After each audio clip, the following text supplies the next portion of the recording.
yun sa usap mga par. At magandang umaga sa inyo, no? At ngayon is linggo mga par, no? Time check. Yun, no? 9:34 mga par, no? At July na ngayon mga par, no? July 7, no? Ang first Sunday ng July, no mga par. At yun, samahan nyo muli mga par. Pupunta tayo ng simbahan at magsisimba kayo ulit, no? Yung mga par, ngayong linggo, yun nga mga par, no? Kaya nga nang sinasabi ng ating obispo mga par, no? Atin na lahat ng araw at ibigay na natin kay Lord ang isang araw na linggo mga par, no? Lahat tayo magsimba, no? At yun mga par, punta tayo ng simbahan at bibisa ako mga par. At yun mga sa uy! Isa pa. At yun mga par, no? Pupunta na tayo ng simbahan at let's move out. You. Surprise!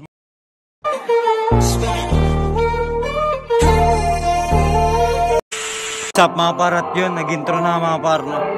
At magbibihis na ako mga par. At yun lang mga par. You.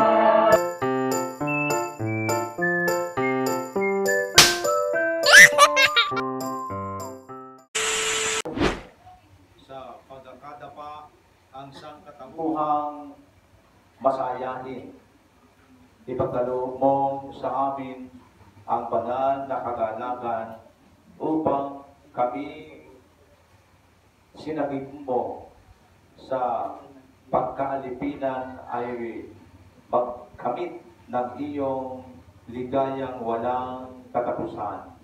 Sa pamamagitan ni Jesucristo kasama ng Espiritu Santo magpasawalang hanggan. Amen. Magpupo tayo. Pakinggan natin ang mga Jesus ay nagtungo sa sariling bayan kasama ang kanyang mga alagad. Pagdating ng araw ng pamamahinga, nagturo siya sa sinagoga. Nagtaka ang maraming nakarinig sa kanyang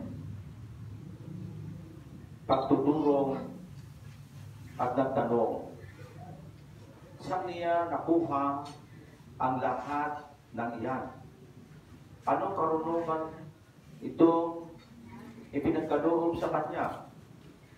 At paano niya nagagawa ang mga kababalaghan ito? Hindi ba ito ang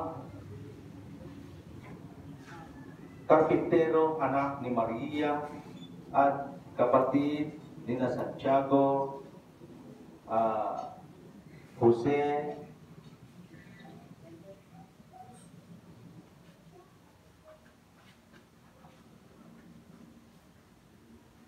at Simon?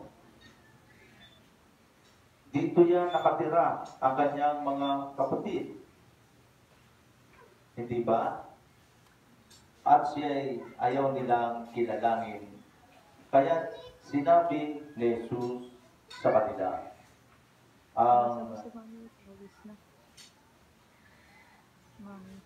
ang propeta ay iginagalang ng lahat. Nagtaka siya sapagkat hindi sila sumasampalataya. Mga minamahal ko kapatid, ang mabuting balita ng ating kaligtasan. Pinupuri ka namin, Panginoong Jesucristo. Upang bigyan naman ng pagpapagaling yung may mga karamdaman, yung mga pinapahirapan ng sakit, yung mga inaalihan ng masamang espiritu, at pangangaral ng mabuting balita. Pero doon ay hindi siya kinilala. At sinasabi ng mga tao na hindi ba yan yung anak ng karpintero ni Maria at Jose? Paano siya nagkaroon ng ganyang kaalaman? Anong katuruan ang kanyang nakuha? Saan niya nalaman o nakuha ang mga aral na yan? At doon po ay hindi siya pinaniwalaan. Mga minamahal ko kapatid, kung sa buhay natin mismo ay sa buhay ng Panginoon ay nangyari yung gano'n, inaasahan natin, di ba nangyayari din sa atin? Sinasabi na ang simbahan natin ay faith, sinasabi na yung pari ninyo ay fake, di ba? Yung mga kabataan na dati ay marami, matatag, pero dahil sa ibang mga paninira ng ibang mga tao ay nababawasan, yung iba naniniwala, tapos nagbabago ang isip, babalik. Sa atin naman kasi, ang ating katatagan ni Nanay Nick bilang pinuno ng pastoral at sa inyong mga kabataan, ang nakakatuwa dito, nananatili kayong matatag at hindi kayo napapadala doon sa ibang mga paninira. Alam po ninyo, nag-start tayo dito ng 2013. 2013. Ngayon ay 24, na 11 years na tayo dito. Ang akusasyon nila sa atin hanggang ngayon ay hindi nababago, paninira, fake, at kung ano-ano pang sinasabi. At sa tuwi namang meron pangailangan, merong patay, may kailangan ng pinyang, merong gusto nilang lumapit sa Diyos dahil sila ay may problema, natatakot sila, may dadating daw na lindol, may bagyo, o pumupunta naman sila sa simbahan. Hindi natin sila masisisi kung meron silang mga kaisipan na gano'n. Tulad ngayon, July 20, may mga biyayang darating. Yan ay ang pastoral. Kayo pong mga pastoral ang mag-aasikaso dun sa mga dadating nating mga panahunin ng isang malaking kumpanya at organisasyon na magtutungo dito. Galing pa sa malayong sa Metro Manila, sa Rizal at Bulacan, na magtutungo rito upang magpag-coordinate sa atin. Ang kabilit-bilinan ng obispo ng Bulacan at Rizal na yung programa na yan, Bishop Bati, ay programa mo. Yan ay i-request mo sa ating national 3 years ago pa. Pasensya ka na at ngayon lang matutupad. Inuna lang po nila yung Ibudam, North Sagaray, Bulacan. Inuna nila ang Ulong, Our Lady of Peace and Good Boys sa Rizal, Antipolo. Inuna nila yung iba pang mga mahihirap na bayan. Dito po, isinunod nila dahil itong Isla Bonita, yung pinakahuling ay tinuturing na merong mga kapatid tayong higit na nangangailangan. Dahil dito ay lugar na kung saan ay sa kagandahang loob ng ating namayapang mayor ng Rosario, si Mayor Nonong Rica Fuentes, lahat ng mga kapatid natin at mga mamamayan na mahihirap na lumapit kay Mayor para magkaroon ng lote at titirikan ng bahay kahit maliit, ay hindi sila nabigo, lahat sila ay napagbigyan. Kaya itong gagawin dito, relief operation, gift giving, feeding, at iba pa ay medical mission ay pangangasiwaan natin tayong pastoral. Hihilingin lang natin ang tulong ng mga tauhan ni Kapitan Nestor at kapag medyo mabigat, nakahanda namang makipagtulungan sa atin ang DSWD. Pero sabi ni Mayor, kayo ang bahala niyan, Kuyang Bishop, dahil sa inyo padating yan, siguraduhin nyo na kung sino yung mga higit na nangangailangan. Kaya may blessing na po tayo kay Mayor at tinatanong niya nga kung ilang tao yung darating. Pero bukas ay makipag-usap kami ni Nanay Nick kay Mayor para ma-finalize na ito. Pero ang request niya, yun, kayo yung unang-unang katulong at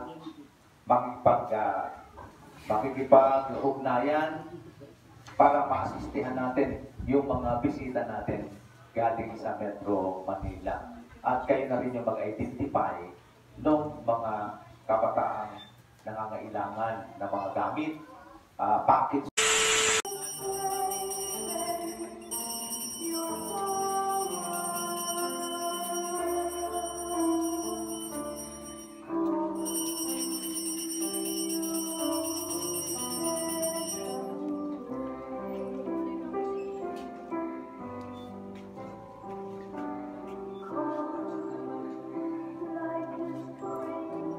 At ayun na mga kaparno, natapos na ang ating misa mga kaparno.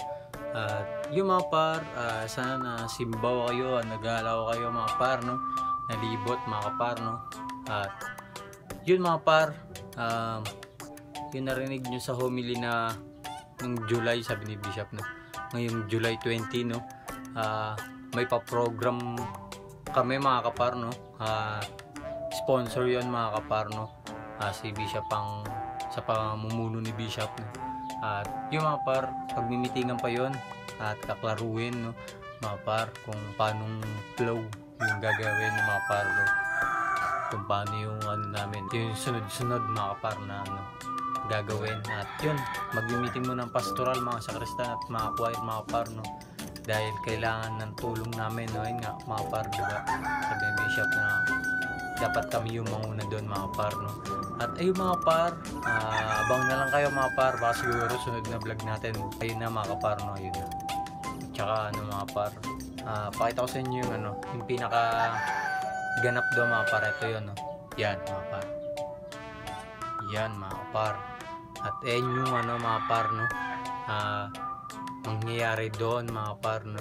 Sa 20 July. Ngayong July 20 araw natin ngayon is ano, no? Mga kapar. 8 mga par, no? 8 na, no? Kumbaga kinabukasan ko na to ng mga par, no? Sinut. Kahapon yung misa, no? At yun lang mga par. Ganda na lang ulit mga par, no? Peace out and rock. Yun lang mga par. Good vibes lang palagi. Yup.